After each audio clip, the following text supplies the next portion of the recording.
আজকে খুব সাধারণ একটা রেসিপি শেয়ার করছি, বাট এটা আমার অনেক পছন্দের একটা রেসিপি। অলরেডি দেখেই নিশ্চয়ই বুঝে ফেলেছেন, এটা হচ্ছে পাবদা মাছ ভুনার রেসিপি। এটা কিন্তু এত বেশি মজার হয়, একদম সহজভাবেই আজকে রেসিপিটা শেয়ার করছি। এটা বানানোর জন্যে আমি এখানে 7-8 পিসের মতো মাছ নিয়ে নিয়েছি। মাছগুলোকে ভালোভাবে পরিষ্কার করে ধুয়ে নিয়েছি। এখন সামান্য পরিমাণ লবণ আর সামান্য পরিমাণ হলুদ দিয়ে খুব ভালোভাবে মেখে এক সাইডে আমি রেখে দিচ্ছি। এখানে আমি একটা টমেটো এরকম কুচি করে নিয়েছি, বড় সাইজের একটা টমেটো, রসুন কুচি নিয়েছি আর আদা কুচি নিয়েছি।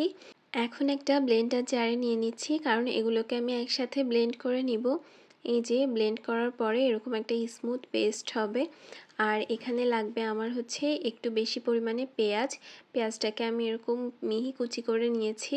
এখন চুলায় একটা প্যান বসিয়ে দিয়েছি আর তেল দিয়ে দিলাম 1/4 কাপের মতো। এরপর তেলটা গরম হয়ে আসলে আমি পেঁয়াজ কুচিগুলো দিয়ে দিলাম।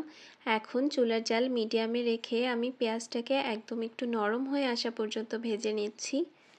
এরপর এর মধ্যে টমেটো, আদা, রসুনের পেস্টটা দিয়ে দিলাম। এটাকে দিয়ে কিছুক্ষণ নাড়াচাড়া করে ভেজে নিতে হবে, কারণ এটার যে কাঁচা ভাবটা সেটা যেন সম্পূর্ণ ভাজা ভাজা হয়ে আসে। এই যে এটা কিন্তু ভাজা হয়ে গিয়েছে, তেলটা উপরে উঠে এসেছে। এ পর্যায়ে আমি হচ্ছে গুঁড়ো মশলা অ্যাড করে দিব।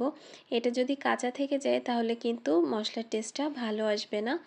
তো আমি এখানে লবণ, হলুদ গুঁড়া, জিরা গুঁড়া আর মরিচের গুঁড়া অ্যাড করে দিয়েছি 1 চা চামচ পরিমাণ করে। এখন জাস্ট নেড়েচেড়ে মিশিয়ে নিচ্ছি।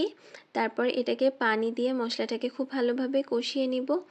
চুলার জাল এ পর্যায়ে আমি মিডিয়াম থেকে কমিয়ে দিয়েছি, একটু লোতে রেখেছি।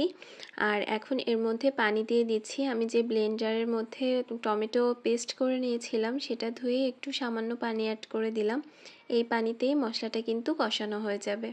এখন চুলার জাল হালকা একটু বাড়িয়ে দিয়েছি। তারপরে এই যে পানিটা শুকিয়ে যাওয়া পর্যন্ত ওয়েট করছি। তেলটা এরকম উপরে উঠে আসলে মাছগুলো দিয়ে দিব। তবে পাবদা মাছ ভেজে রান্না করলে আমার কাছে তেমন একটা ভালো লাগে না, এজন্য আমি এভাবে মাছটা অ্যাড করে দিচ্ছি হলুদ লবণ মেখে। তবে যারা ভেজে খেতে পছন্দ করেন সেক্ষেত্রে মাছটা ভেজে এ পর্যায়ে অ্যাড করে দিতে পারেন। এখন এক পাশ 2 মিনিটের মতো আমি মশলার মধ্যে ভেজে নিয়েছি। তারপরে এভাবে করে উল্টে দিচ্ছি। এই মাছটা যেহেতু একটু নরম হয়, সো এটাকে খুব সাবধানে কিন্তু উল্টে নিতে হবে। আমি কিন্তু একটু সময় নিয়ে মাছগুলোকে উল্টে নিয়েছি।